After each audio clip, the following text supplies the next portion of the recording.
Hej, det her er gruppe 4, og vi vil godt snakke om alkaner, hvordan man navngiver dem, hvordan deres isomeri er, en eliminationsreaktion og respiration. Alkanerne. En alkan er en ud af de 3 karbonhybrider, alkan, alkan og alkyn.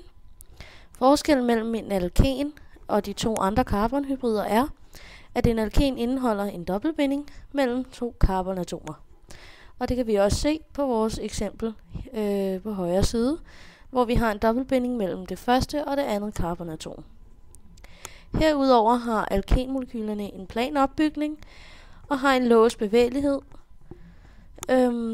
Og som tidligere nævnt, så er 2-etylbuten et eksempel på en alkan.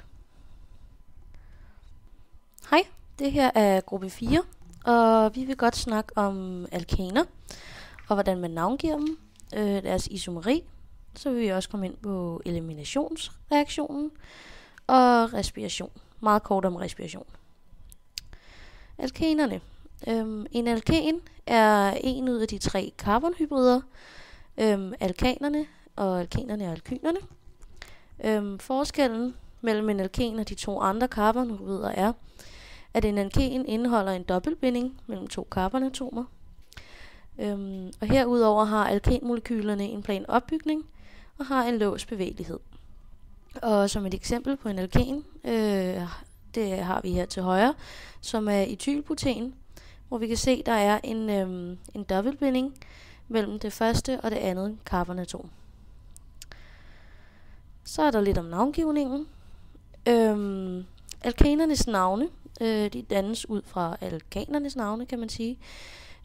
Dog sker der en ændring af endelsen, som ændres fra AN til EN. Og som et eksempel kan man se på alkanen etan, som bliver til alkanen eten, når der kommer en dobbeltbinding. Når en karbonhybrid skal navngives, ser man på den strukturformel. Hvis strukturformlen tælles og findes den længste carbonkæde, antallet af carbonatomer i den længste carbonkæde angiver så navnet for den. Samtidig skal det angives på hvilket carbonatom dobbeltbindingen finder sted. Hvis der går en sidegruppe ud, skal man navngive på hvilket carbonatom denne sidder på, og hvilket navn den her har. Og vi ser på eksemplet igen med 2-etylbuten. Vi kan se, at den længste carbonkæde er på 4. Her. Og derved må denne navngives som butan. Men der kan vi se, at den har en dobbeltbinding imellem det første og andet carbonatom, må den her hedde buten. Vi ser nu også på, hvor dobbeltbindingen sidder, og det kan se på det første carbonatom. Her. Og det er så derfor, at der står 1 hernede.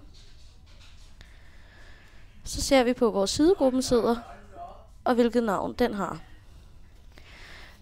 Og i vores eksempels tilfælde, der sidder den på carbonatomet nummer 2 her. Der går der en sidegruppe ud. Og da sidegruppen den består af 2 carbonatomer, hvor den hedder etyl, med endelsen yl, da det er en sidegruppe. Så er der om isomeri. Betegnelsen isomer er, når 2 eller flere kemiske forbindelser har samme molekyleformel, men har forskellige opbygning. Isomerer har således forskellige strukturformler. Mange isomerer har identiske eller lignende kemiske egenskaber, og de kan også være lige forskellige.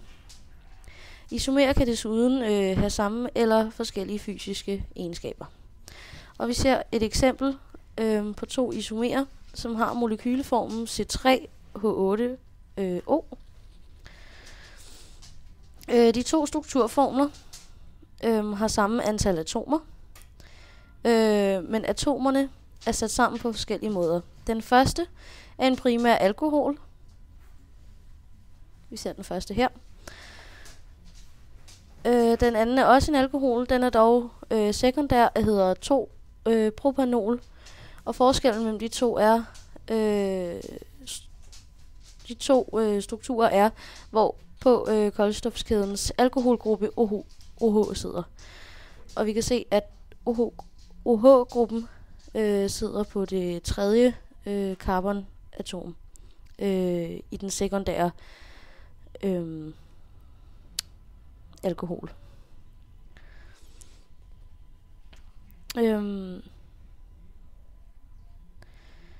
Ikke alle kemiske forbindelser har isomerer. De med få atomer har ofte ingen eller få isomerer, mens antallet af isomerer stiger hurtigt, jo flere atomer der er. Så har vi om eliminationsreaktionen. En reaktion, hvor der fraspaltes noget fra organisk stof, kaldes en eliminationsreaktion. Ved en eliminationsreaktion fraspaltes et mindre molekyle fra et organisk stof under dannelsen af en dobbeltbinding. Det kan også ske ved en trippelbinding. Dette kan vi se, når vi skal fremstille eten fra etanol.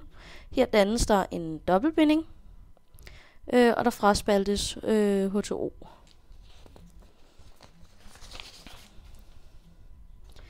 Ja. Så er der lidt om respiration. Respiration er en proces, hvor organisk materiale, f.eks. glukose, som vi har her, reagerer med dioxygen, der er her, under frigivelsen af den opladede solenergi fra fotosyntesen, og danner til sidst carbondioxid på den anden side af reaktionspilen her. Og det hernede, det er jo så reaktionsligningen for respiration, og hvor vi jo så kan se, at glukose reagerer med ilt, og danner til sidst carbondioxid. Det var det, vi havde.